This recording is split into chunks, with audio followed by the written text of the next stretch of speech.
Monterrey, una ciudad grande, ruidosa y llena de vida, como muchas en México. Pero no estamos hablando del Monterrey de los grandes edificios y las oficinas. Hablamos de un barrio trabajador, de esos donde la gente se conoce por su nombre, donde el olor a tortillas recién hechas se mezcla con el humo de los talleres mecánicos. Un lugar donde la vida no es fácil, pero se vive con una energía especial, con esa chispa que solo la gente que se esfuerza cada día puede tener. En el corazón de este barrio, justo en la esquina de la calle principal, estaba la panadería El Buen Sabor. No era una panadería elegante, de esas con luces de neón y pasteles de diseño. Era una panadería de verdad, con el cristal empañado por el calor del horno, el mostrador de madera gastada y el dulce aroma a pan recién horneado que se escapaba por la puerta y envolvía toda la cuadra. El Buen Sabor era el punto de encuentro por las mañanas, el lugar donde los vecinos compraban la concha para el café o el bolillo para el desayuno. Era más que un negocio, era una parte del barrio, un pedazo de su alma. Al frente del Buen Sabor estaba Elena, una mujer fuerte, de manos toscas por la masa y la harina, pero con una sonrisa que iluminaba todo el local. Elena no era solo la dueña, era el motor de la panadería. Se levantaba cuando aún era de noche, amasaba con una fuerza increíble y horneaba con un cariño que se sentía en cada pieza de pan. Su esposo, Jorge, era electricista, un hombre tranquilo y trabajador de pocas palabras, pero de una honestidad inquebrantable. Juntos formaban una pareja sencilla, de esas que no buscan lujos, solo la tranquilidad de su hogar y la felicidad de su pequeño hijo, Miguel. Miguel era su sol, su razón de ser. Soñaban con verlo crecer, con darle una vida mejor, con que nunca le faltara nada. Eran sueños modestos pero llenos de esperanza. Pero poco a poco esa tranquilidad empezó a resquebrajarse. Al principio eran solo rumores, susurros que corrían de boca en boca mientras la gente esperaba su turno en la panadería. Dicen que llegó gente nueva, que andan preguntando por los negocios, que son del CJNG.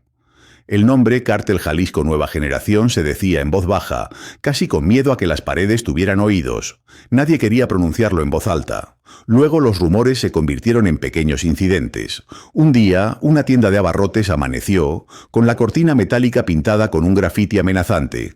Otro día, un par de jóvenes desconocidos se paseaban en camionetas polarizadas, mirando a la gente con una arrogancia que no era de ahí.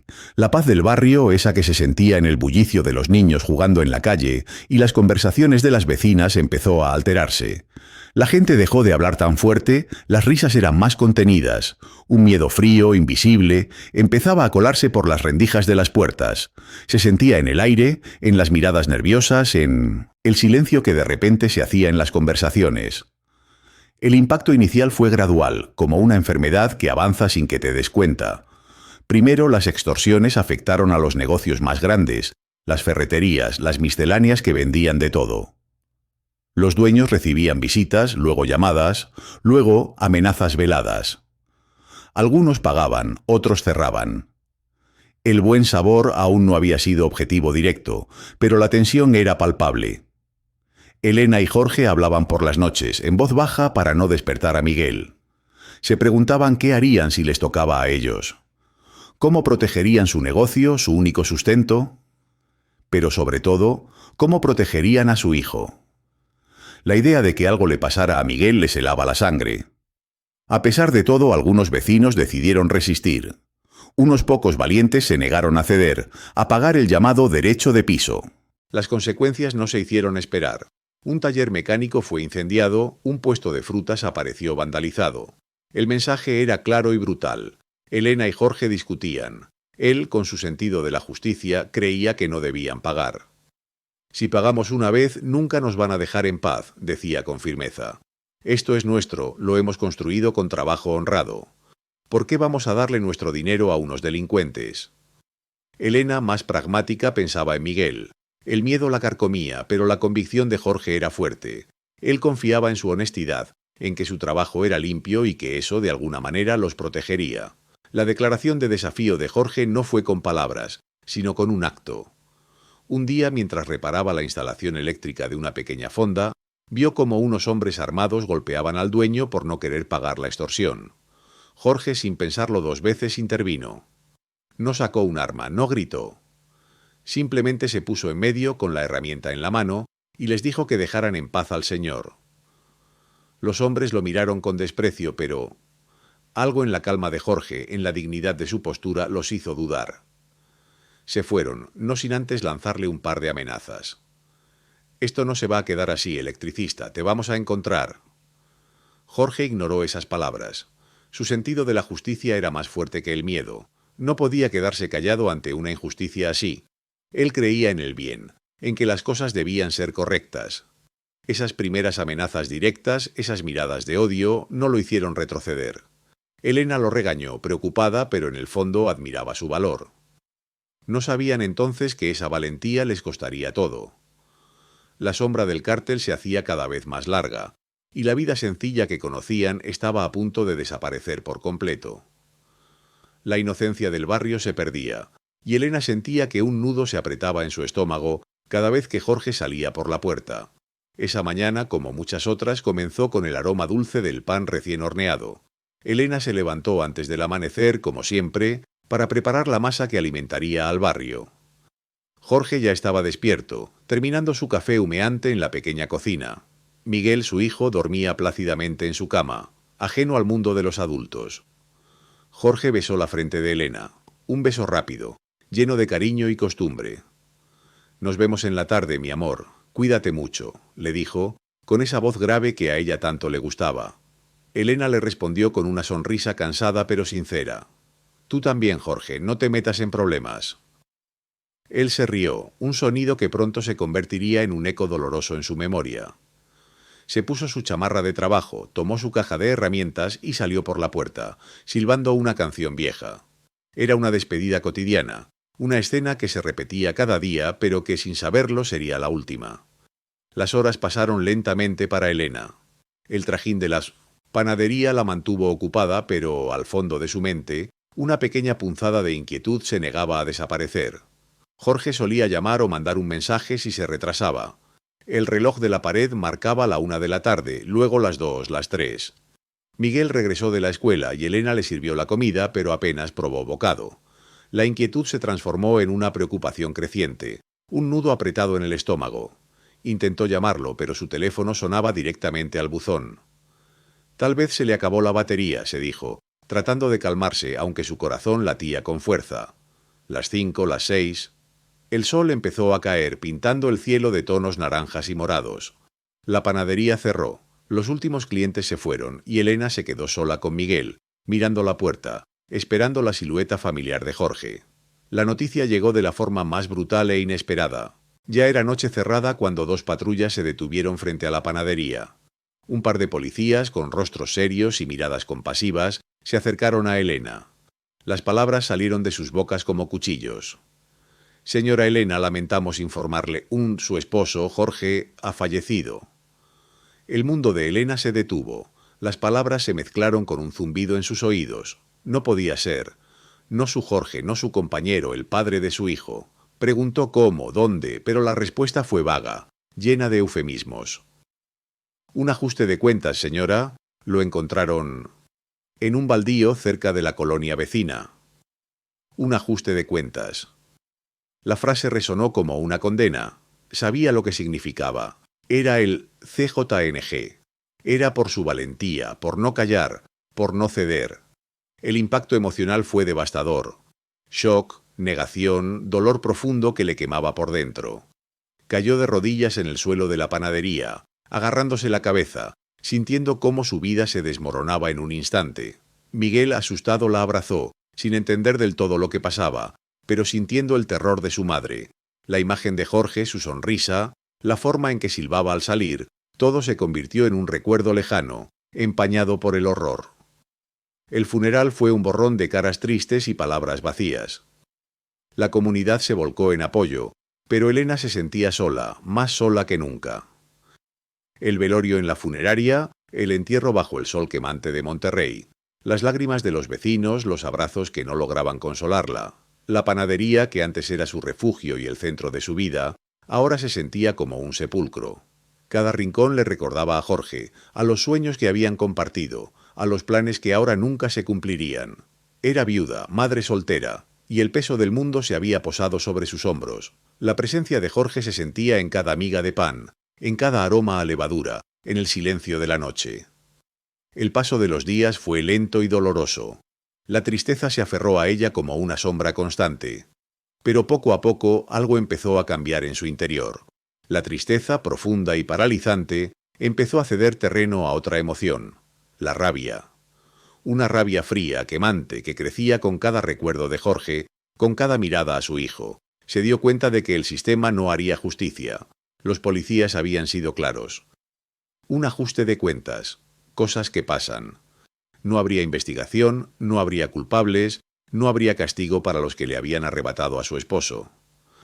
La impunidad era una bofetada más en su rostro. La chispa de la venganza, pequeña y apenas perceptible al principio, comenzó a encenderse en lo más profundo de su ser. El punto de no retorno llegó una tarde, unas semanas después del funeral. Dos hombres con tatuajes visibles y miradas duras entraron a la panadería. No eran clientes. Sus ojos recorrieron el lugar con descaro. Uno de ellos, el que parecía el líder, se apoyó en el mostrador. Así que la viuda: venimos a cobrar la protección. Su marido era un cabrón, pero usted no tiene por qué pagar sus deudas. Claro, si coopera, todo estará bien. Elena, aunque rota por el dolor, sintió una furia helada recorrer sus venas. Miró las manos de ese hombre, imaginando que quizás fueron esas manos las que tocaron a Jorge por última vez. La voz le salió firme, aunque temblorosa por la emoción contenida. No, no voy a pagarles nada. Este negocio es mío, y lo que gano es para mi hijo. Los hombres se rieron, un sonido cruel y sin empatía. Ya veremos, panadera, ya veremos. Se fueron dejando tras de sí un rastro de miedo y amenaza, pero también algo más. Dejaron la certeza en Elena de que la muerte de Jorge no sería en vano. En ese momento, una promesa silenciosa y terrible se formó en su corazón. No dejaría que el cártel se saliera con la suya, no se doblegaría. Su venganza había nacido. El dolor no la había quebrado, la había forjado. La panadera de Monterrey había muerto, y en su lugar había nacido una mujer con un único propósito: hacer pagar a los que le habían quitado todo. Elena continuó con la panadería, abriendo cada mañana antes del amanecer, amasando la harina, horneando el pan y las conchas que la gente del barrio tanto quería. Por fuera parecía la misma Elena de siempre, la panadera trabajadora y afligida, una mujer en duelo. Pero por dentro algo había cambiado. Su sonrisa era más forzada, sus ojos, aunque seguían mostrando la tristeza, ahora tenían una chispa de acero, una determinación silenciosa que pocos lograban percibir. La gente del barrio notaba su fortaleza. Comentaban en voz baja lo admirable que era que siguiera adelante después de todo lo que había pasado. No sabían, no podían saber, las verdaderas intenciones que se gestaban en su mente. Su hijo, el pequeño que aún no entendía la magnitud de su pérdida, se había convertido en su motivación principal, en el ancla que la mantenía aferrada a la realidad, pero también en la razón más poderosa para seguir adelante con su plan. Cada vez que lo veía jugar, cada vez que lo abrazaba, recordaba la promesa que había hecho en silencio. Este mundo no sería el mismo para él si ella podía evitarlo. Con el tiempo, Elena empezó a observar, no de forma obvia, sino con la discreción de una panadera que ha visto pasar la vida del barrio desde su mostrador durante años. Miraba las actividades del cártel, los coches que pasaban a ciertas horas, las caras nuevas que aparecían en las esquinas, los hombres que se reunían en lugares específicos. Prestaba atención a las rutas que tomaban los vehículos, los horarios en los que se movían, los puntos de reunión que parecían usar con regularidad. Su panadería, situada en un lugar céntrico, se convirtió en un observatorio perfecto. Mientras despachaba el pan, mientras escuchaba los chismorreos del día, su mente registraba cada detalle, cada conversación fragmentada que llegaba a sus oídos. Aprendió a distinguir los coches halcones, los que vigilaban las entradas y salidas del barrio, los que patrullaban para detectar cualquier movimiento extraño. Escuchó cómo hablaban de las cuotas, de los cargamentos y de los ajustes de cuentas. Poco a poco, Elena fue identificando un patrón. No eran acciones aleatorias. Había una lógica en su operación de extorsión y distribución de drogas. Se dio cuenta de que muchos de los halcones se reunían en una bodega abandonada a unas pocas cuadras de su panadería, un lugar discreto pero estratégico, cerca de una de las salidas principales del barrio. La bodega, que antes había sido un almacén de materiales de construcción, ahora servía como un punto de control y posiblemente un lugar de almacenamiento para sus actividades ilícitas. La importancia de esos halcones era vital para el cártel. Eran sus ojos y oídos en la calle, los que aseguraban que nadie interfiriera con sus operaciones. Sin ellos, el cártel estaría ciego. A medida que más información se acumulaba en su mente, Elena comenzó a idear un plan. Al principio era rudimentario, ideas sueltas que aparecían mientras amasaba el pan o limpiaba la cocina. Pero su conocimiento del barrio, de sus atajos, de los callejones oscuros, de las casas abandonadas y los escondites que había explorado de niña, le daban una ventaja. Conocía cada grieta en el pavimento, cada rincón donde uno podía desaparecer. Empezó a pensar en cómo podría usar sus habilidades de panadera, su conocimiento de los ingredientes, de la química que ocurre al mezclar y hornear, de una manera completamente inesperada. No sería con un arma, no sería con violencia directa, sino con algo más sutil, algo que nadie esperaría de una mujer como ella. Su objetivo principal no era una venganza personal contra un individuo específico, aunque el deseo de ver sufrir a los asesinos de Jorge era innegable. Su objetivo era causar el mayor daño posible al cártel, desestabilizar su operación, hacer que pagaran por el dolor que habían causado a tantas familias, no solo a la suya. Sabía que debía actuar sola, sin levantar sospechas, sin involucrar a nadie más en su peligrosa misión. La discreción era clave. Si el cártel descubría sus intenciones, no dudarían en hacerla desaparecer a ella, y lo que era peor, a su hijo. La soledad de su empresa era un peso, pero también una protección. Nadie podía traicionarla si nadie más sabía. Las noches se convirtieron en un tiempo de estudio y planificación. Después de acostar a su hijo, Elena se sentaba en la mesa de la cocina, con una libreta pequeña y un lápiz, dibujando mapas del barrio, anotando los horarios que había observado, las caras que había memorizado.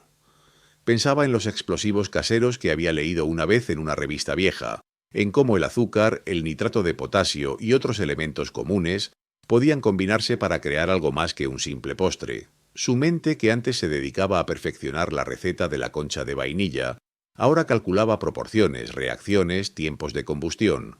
Experimentaba en secreto en el patio trasero de su casa, con pequeñas cantidades, observando los resultados, aprendiendo de cada intento fallido. La panadería seguía siendo su fachada perfecta. Nadie sospecharía de la mujer que les vendía el pan de cada día. La gente seguía desahogándose con ella sobre la creciente violencia, sobre los miedos que les infundía el CJONG. Elena escuchaba, asentía, ofrecía una palabra de consuelo, mientras en su mente cada queja se sumaba a la lista de razones para seguir adelante. El plan, antes una idea vaga, ahora tenía una estructura, un objetivo claro y, lo más importante, un método. Solo necesitaba el momento adecuado, el punto débil que pudiera explotar. Y sabía que lo encontraría. La paciencia era una virtud que la vida le había enseñado, y ahora la usaría contra sus enemigos. La panadera de Monterrey estaba lista para hornear algo más que pan. Estaba lista para encender el fuego. La vida de Elena se había transformado en una doble existencia, un acto de equilibrio precario que solo ella conocía. De día seguía siendo Elena, la panadera trabajadora y afligida, la mujer que con manos enharinadas consolaba a sus vecinos y horneaba el pan más sabroso del barrio. Sus movimientos eran los de siempre, su sonrisa, aunque un poco más tenue, tranquilizaba a los clientes. Nadie sospechaba que, detrás de esos ojos cansados, se escondía la mente de una estratega, una mujer que, al caer la noche, se convertía en una sombra silenciosa, afinando su plan. La panadería, con su aroma a pan recién hecho, se había convertido en su cuartel general encubierto. Las noches, cuando el último cliente se había marchado y el ruido de la ciudad disminuía, eran su tiempo. El mostrador de madera donde antes servía conchas y empanadas, ahora era el lugar donde desplegaba sus mapas rudimentarios y sus notas secretas. La adquisición de los materiales necesarios para su plan fue un desafío constante, una danza delicada para no levantar sospechas. Elena no podía ir a una sola tienda y comprar todo de golpe. En su lugar visitaba diferentes ferreterías, tlapalerías y tiendas de abarrotes, comprando pequeñas cantidades de cada cosa. Unos metros de cable aquí, un poco de fertilizante allá, unas cuantas baterías, un poco de azúcar morena, un tubo de PVC. Siempre pagaba en efectivo, nunca usaba su tarjeta.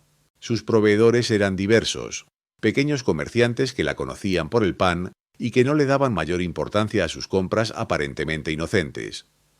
Para un pequeño arreglo en casa, para abonar las macetas, para un experimento de repostería. Eran las excusas que siempre tenía listas, dichas con una naturalidad que no permitía dudas. Mantener todo oculto en su modesta casa y en la trastienda de su negocio era otra tarea ardua. Escondía los elementos en el fondo de viejas cajas de herramientas, bajo tablas sueltas en el piso, entre sacos de harina que nadie más tocaba. El riesgo de ser descubierta era constante, pero la determinación de Elena era más fuerte que cualquier miedo. El ingenio de la panadera brilló de formas inesperadas.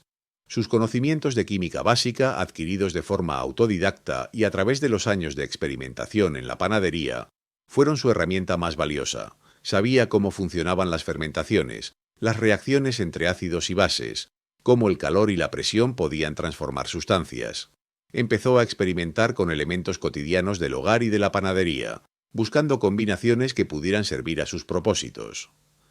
El azúcar, el nitrato de potasio que usaba para salar algunas carnes, el azufre que compraba para fumigar plantas, todo se convirtió en parte de su arsenal.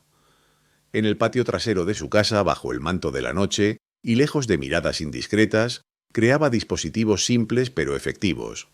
Pequeñas mezclas que, al ser activadas, producirían humo denso o un fuego rápido y violento.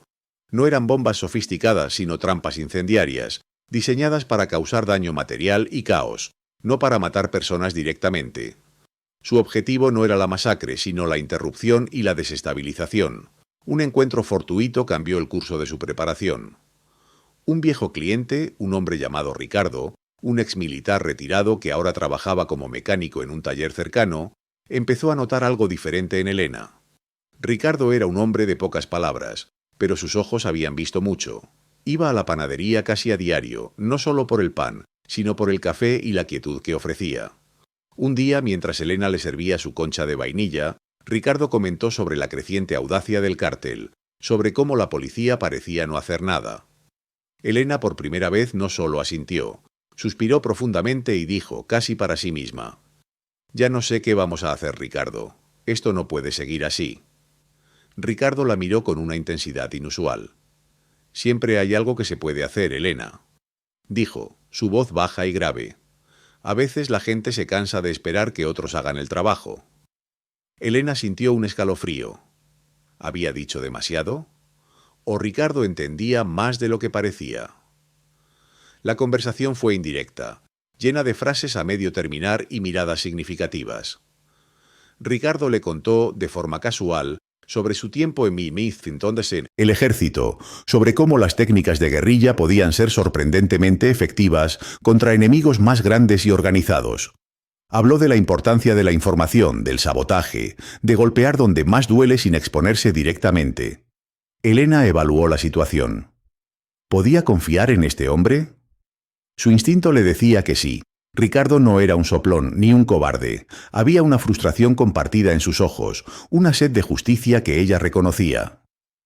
Una noche, cuando la panadería estaba a punto de cerrar y solo Ricardo quedaba, Elena le mostró uno de sus mapas, señalando los puntos clave que había identificado. No le reveló todo, pero le dio suficiente información para que entendiera que ella estaba planeando algo serio. Ricardo escuchó en silencio, sus ojos analizando cada detalle. Cuando Elena terminó, él simplemente dijo: «No te voy a preguntar qué vas a hacer, pero si necesitas una mano para conseguir esto o lo otro, o para saber si un camino está libre, dímelo. Sé moverme entre las sombras y sé cómo hacer que las cosas parezcan accidentes». Fue una oferta de ayuda sutil al principio, luego más directa. La decisión de Elena de revelar una parte de su plan a Ricardo fue un riesgo enorme. Si él la traicionaba, todo terminaría en desastre, pero la soledad de su empresa era un peso inmenso, y la perspectiva de tener un aliado, alguien con experiencia en el tipo de acciones que ella planeaba, era demasiado tentadora. Así se formó una alianza tácita, un pacto silencioso contra el cártel. Ricardo no le pidió explicaciones ni detalles sangrientos, solo le ofreció su experiencia y sus ojos adicionales. La panadera y el exmilitar, dos almas rotas por la injusticia, unidas en un propósito común. El riesgo era inmenso, pero la esperanza de que no estaba completamente sola, de que alguien más compartía su indignación, le dio a Elena una nueva fuerza. La preparación secreta ahora tenía un componente adicional, una capa de seguridad y astucia que antes no poseía. Estaban listos para el primer golpe. La elección del blanco no fue al azar. Elena y Ricardo habían pasado semanas, cada uno por su lado, observando y recopilando información.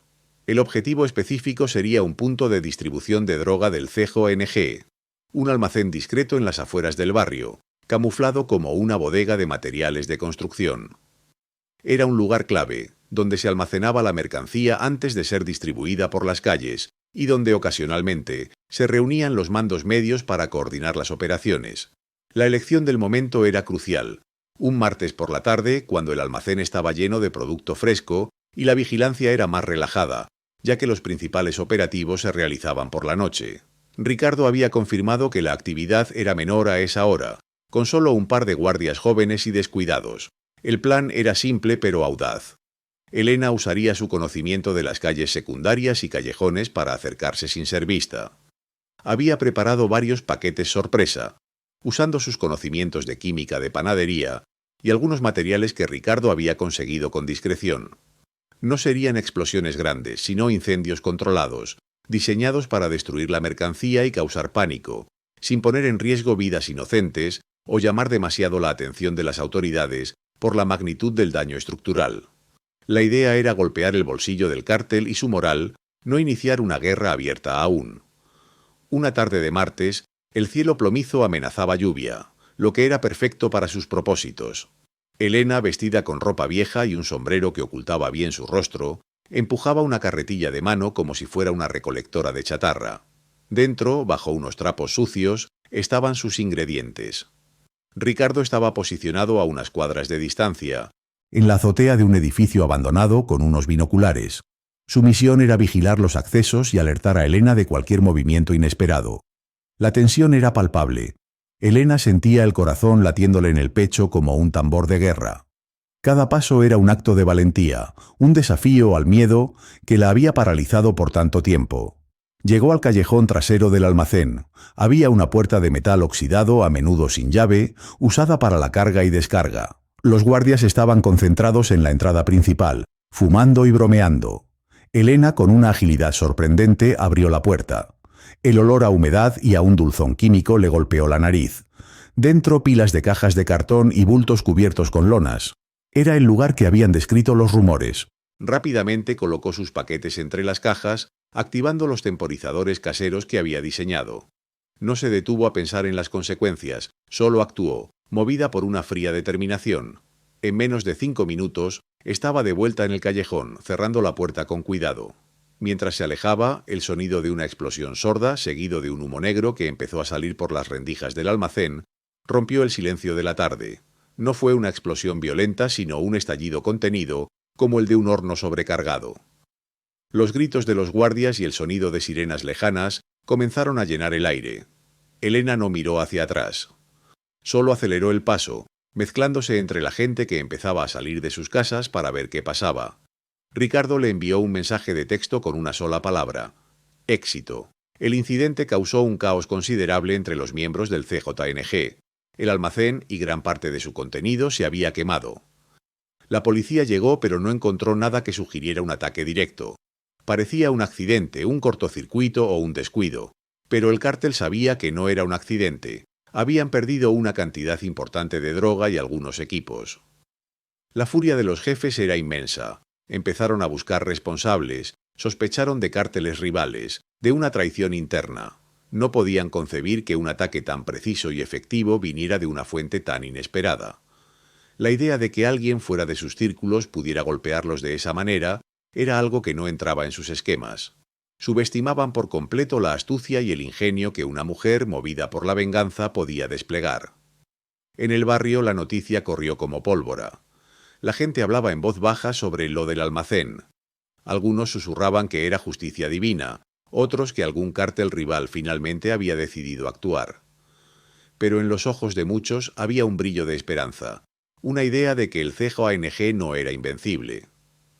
La panadería de Elena esa tarde estaba llena de clientes curiosos que comentaban el suceso.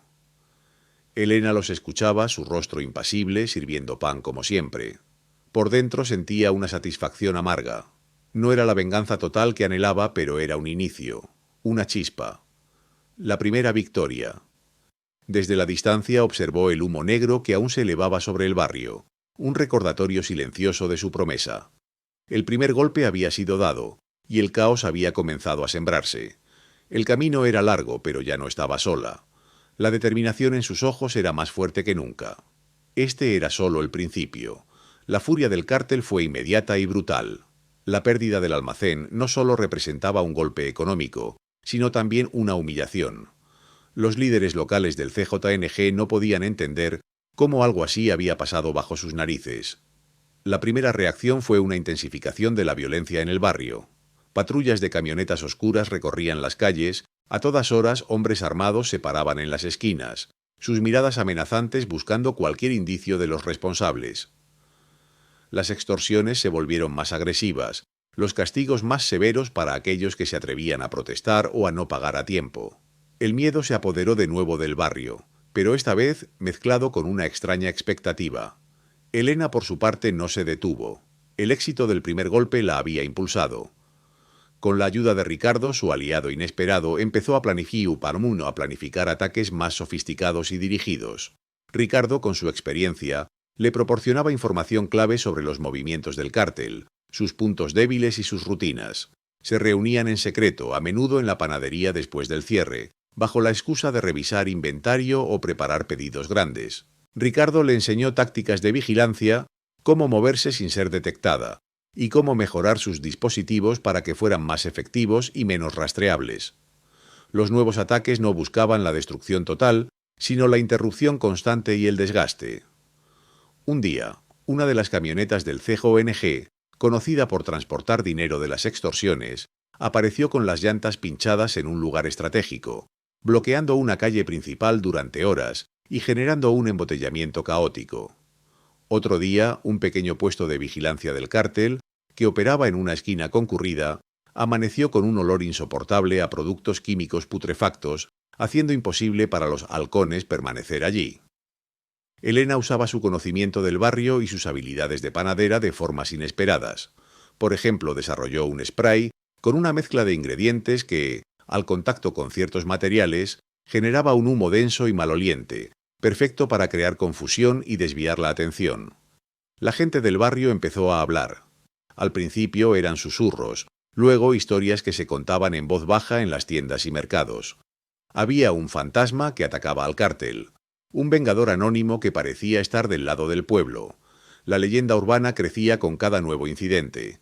Algunos decían que era el espíritu de alguien que el cártel había matado, otros que era un exmilitar que había regresado para luchar por su comunidad. La idea de que el cártel no era invencible empezó a tomar fuerza, infundiendo una esperanza cautelosa en los corazones de los vecinos, que día a día se sentían más oprimidos. El cártel, por otro lado, se sentía cada vez más frustrado y humillado. No podían identificar a su atacante.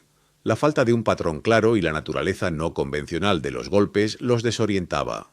Sospechaban de todo el mundo, incluso de sus propios miembros, lo que generaba desconfianza interna y debilitaba sus filas. Pero el cerco se estrechaba.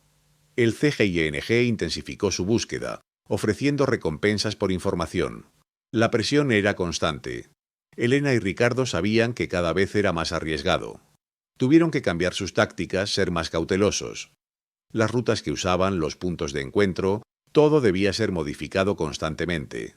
Hubo momentos de peligro inminente. Una noche, mientras Ricardo colocaba un dispositivo en un vehículo del cártel, una patrulla inesperada pasó por la calle. Ricardo apenas tuvo tiempo de esconderse en un callejón oscuro, el corazón latiéndole a 1000 por hora. Elena, en otra ocasión, al regresar a la panadería después de una de sus incursiones nocturnas, casi fue vista por un halcón que se había quedado más tiempo de lo habitual. Tuvo que fingir que volvía de comprar provisiones en un mercado nocturno, con una bolsa vacía en la mano, y su sonrisa forzada apenas ocultaba el pánico. Estos incidentes les recordaron la delgada línea sobre la que caminaban. No podían seguir así indefinidamente. Cada golpe era un riesgo mayor, cada éxito los acercaba más a ser descubiertos. Elena sabía que necesitaba un golpe definitivo, uno que desmantelara la operación del cártel en el barrio de una vez por todas. No bastaba con molestarlos o interrumpir sus actividades, necesitaba cortar la cabeza de la serpiente. Después de varias discusiones con Ricardo, analizando la información que habían recopilado, Elena tomó una decisión arriesgada. Era hora de apuntar al líder local del CJNG, conocido como El Toro, o a su principal centro de operaciones. El Toro era un hombre calculador y brutal, responsable directo de la violencia en el barrio y muy probablemente de la muerte de su esposo. Su centro de operaciones era una casa fortificada en las afueras, conocida por ser inaccesible. Elena sabía que este sería el golpe más audaz y peligroso de todos, y que podría significar el fin para ella. Pero la imagen de su esposo, la cara de su hijo y la esperanza que había visto en los ojos de sus vecinos la impulsaban a seguir adelante. Estaba decidida a terminar lo que había empezado, a vengar a su esposo y a liberar a su comunidad. El plan para el golpe final comenzó a tomar forma, una mezcla de audacia, estrategia y la desesperación de quien no tiene nada más que perder. Era un plan arriesgado, pero Elena estaba lista para asumirlo. La panadera se había convertido en una guerrera silenciosa y su horno en un laboratorio de justicia. Los preparativos para el gran golpe ocupaban cada pensamiento de Elena. Cada noche, después de cerrar la panadería y asegurarse de que su hijo dormía tranquilo, se reunía con Ricardo. La casa fortificada de El Toro era un nido de víboras, un lugar al que nadie se atrevía a acercarse. Habían estudiado planos rudimentarios del barrio, marcando las rutas de patrulla del cártel, los puntos ciegos, los accesos menos vigilados. Ricardo, con su experiencia, aportó una visión estratégica invaluable. Él conocía la forma en que estos grupos operaban, sus protocolos de seguridad, y eso les dio una ventaja. La planificación fue meticulosa, no podían dejar nada al azar. Hablaron sobre distracciones, sobre cómo crear el caos suficiente para que su entrada y salida fueran lo más seguras posible. Elena, usando su conocimiento del barrio, sugirió un par de puntos clave donde se podrían generar pequeños incendios controlados, lejos de su objetivo principal, para desviar la atención de los halcones y las patrullas. Ricardo, por su parte, se encargaría de neutralizar las cámaras de seguridad que habían identificado. Habían practicado sus movimientos una y otra vez en sus mentes, visualizando cada paso, cada obstáculo. La tensión era palpable entre ellos, una mezcla de miedo y una determinación férrea. Ambos sabían que esta era su última oportunidad. Si fallaban, las consecuencias serían catastróficas, no solo para ellos, sino para todo el barrio que secretamente ponía sus esperanzas en el fantasma. Una noche antes de que saliera el sol, Elena se acercó a la cuna de su hijo. Lo vio dormir tan inocente, ajeno al peligro que acechaba al mundo exterior. Le acarició el cabello suavemente, una despedida silenciosa en su corazón. No sabía si volvería. La promesa que le había hecho a su esposo resonaba en su mente, dándole la fuerza necesaria para enfrentar lo que venía. Se puso ropa oscura, cómoda para moverse, y ató su cabello en una coleta apretada. Ricardo la esperaba en la parte trasera de la panadería, con una mochila a la espalda. Intercambiaron una mirada sombría, sin palabras. Sabían que no había vuelta atrás. La infiltración comenzó bajo el manto de la noche. Se movían como sombras usando los callejones estrechos y los techos bajos de las casas, como rutas. El conocimiento de Elena sobre el barrio era su mejor mapa. Sabía dónde las luces de la calle estaban fundidas, qué muros eran fáciles de escalar, qué perros no ladraban. Ricardo la seguía de cerca, cubriéndole la espalda. Los pequeños incendios que habían planeado comenzaron a encenderse en la distancia, creando una cortina de humo y confusión. Las sirenas de los bomberos y la policía sonaban en el fondo, arrastrando consigo la atención de los guardias del cártel. Los halcones se movían frenéticamente, tratando de entender qué estaba pasando. Mientras tanto, Ricardo, usando un dispositivo que había preparado, logró desactivar el sistema de cámaras de seguridad de la casa de El Toro. Una ventana de oportunidad se abrió. Entraron por la parte trasera forzando una puerta de servicio que Elena había observado durante semanas. La tensión era casi insoportable. Cada paso que daban dentro de la casa era crítico. Cada sonido era amplificado por el silencio de la noche. Se encontraron con un par de guardias, pero la sorpresa fue su aliada. Ricardo, con una habilidad sorprendente, los neutralizó rápidamente y en silencio, sin usar violencia excesiva, solo lo suficiente para dejarlos fuera de combate. El ataque decisivo se centró en el corazón de la operación. Sabían que el Toro tenía su oficina y su centro de comunicaciones en el segundo piso. Elena, con una determinación que nunca creyó poseer, se encargó de colocar los dispositivos en puntos estratégicos que Ricardo le había indicado. Estos no eran explosivos para matar, sino para destruir información, deshabilitar equipos y crear un caos tan grande que la estructura del cártel se desmoronaría desde dentro. El objetivo no era una masacre, sino una desarticulación. Cuando el Toro y sus hombres más leales se dieron cuenta de la intrusión, ya era demasiado tarde. La confrontación fue breve y brutal. Elena, armada con su ingenio y la furia acumulada de meses, usó todo lo que había aprendido. No era una luchadora, pero era astuta. Distrajo, desorientó y con la ayuda de Ricardo lograron su objetivo. Los dispositivos que Elena había colocado se activaron, generando pequeños incendios en los servidores y armarios llenos de documentos. El humo comenzó a llenar la casa, las alarmas sonaron, y el caos se apoderó de los miembros del cártel que aún estaban dentro. El éxito del ataque fue innegable. La destrucción del objetivo principal fue completa. Los servidores, los archivos, las armas guardadas, todo quedó inutilizable o en llamas. La estructura de mando y control de El Toro quedó desmantelada en cuestión de minutos. El caos se apoderó de los miembros del cártel. Desorganizados, sin un líder claro en ese momento y con sus comunicaciones cortadas, muchos de ellos huyeron despavoridos, creyendo que estaban siendo atacados por un cártel rival. Elena y Ricardo lograron escapar, perseguidos por algunos de los hombres de El Toro que habían logrado reaccionar.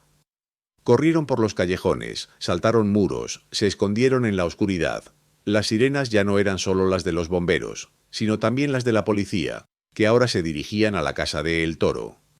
La huida fue tensa, pero lograron perder a sus perseguidores. Exhaustos con la adrenalina a tope, se encontraron en un punto de reunión seguro, lejos del epicentro del caos.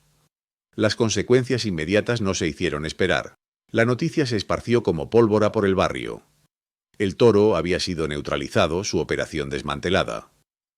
Aunque no sabían quién había sido el autor, la gente sentía una liberación inmensa.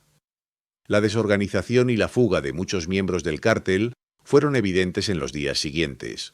Las patrullas del CJNG, antes omnipresentes, disminuyeron drásticamente. El aire en el barrio se sentía diferente, más ligero. La esperanza, que había sido solo un susurro, ahora comenzaba a gritar. Elena y Ricardo observaban desde la distancia, el cansancio mezclado con una extraña sensación de justicia cumplida.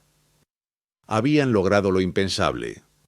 El barrio, que había vivido bajo la sombra del miedo y la opresión durante tanto tiempo, respiró hondo. La gente celebró la caída del CJNG, aunque la identidad de los autores seguía siendo un misterio para la mayoría. La paz regresó poco a poco a las calles, las risas de los niños volvieron a escucharse sin la constante amenaza de un retén o una balacera. La vida comenzó a normalizarse, y con ella los rumores y especulaciones sobre el héroe anónimo que había logrado lo que nadie se atrevía a intentar. Algunos hablaban de un grupo de autodefensa, otros de un cártel rival, pero en el fondo todos sentían una gratitud silenciosa por el cambio. Elena regresó a su vida de panadera, aparentemente sin cambios. Cada mañana el olor a pan recién horneado volvía a llenar las calles, un aroma que ahora traía consigo una sensación de seguridad y esperanza, no solo de sustento. Sin embargo, por dentro, Elena cargaba el peso de lo que había hecho. La venganza había sido un camino oscuro y solitario, lleno de riesgos y decisiones difíciles. El costo personal había sido inmenso, las noches sin dormir, el miedo constante, la soledad de guardar un secreto tan grande. Pero también sentía una paz interior, una calma que venía de haber cumplido la promesa silenciosa que le hizo a su esposo.